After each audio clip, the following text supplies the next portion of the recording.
Well, a pleasant good hump day. Mike.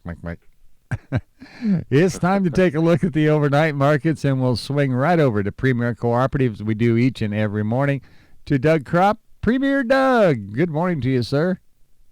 Yeah, good morning. Well, Doug, we're back to usual. The markets have now evidently digested all the reports from yesterday, and now we're seeing lower markets again today. Boo.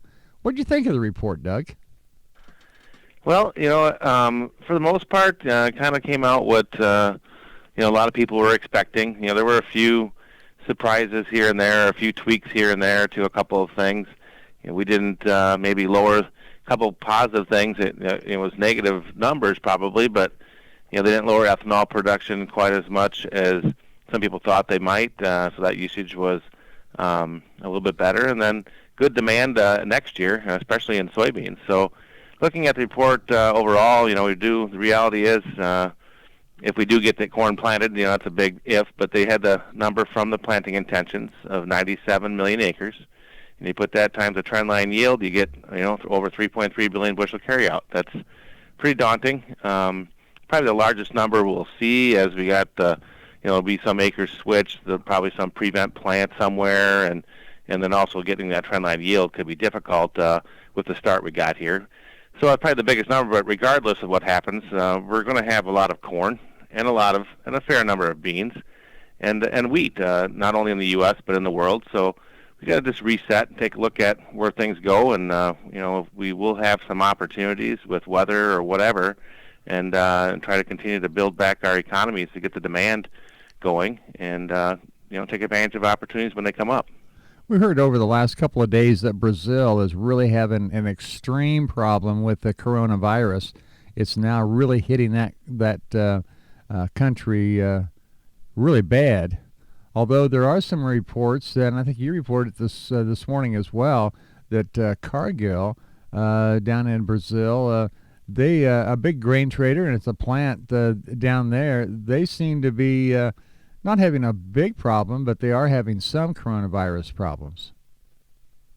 Yeah, Brazil in particular has had issues, and there's been some concerns about worker safety there as well, and some of their export terminals, as well as some of their processing plants, and so something definitely to watch. It's like, basically, when you look at that, we look at what we're seeing happening here in the U.S. with this coronavirus and how it's affecting our markets and how it's affecting our livelihood.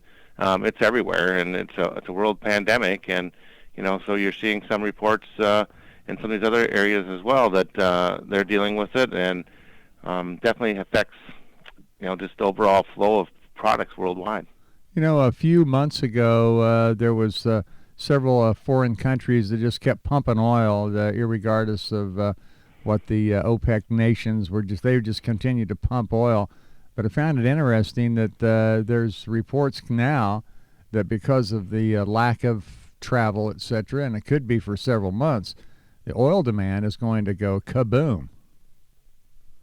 Yeah, that's been a big issue with this whole marketplace as a general, the economy slowing down and people not driving, crude oil and refined products demand dropping. So it's kind of interesting to see in that, where you look at U.S.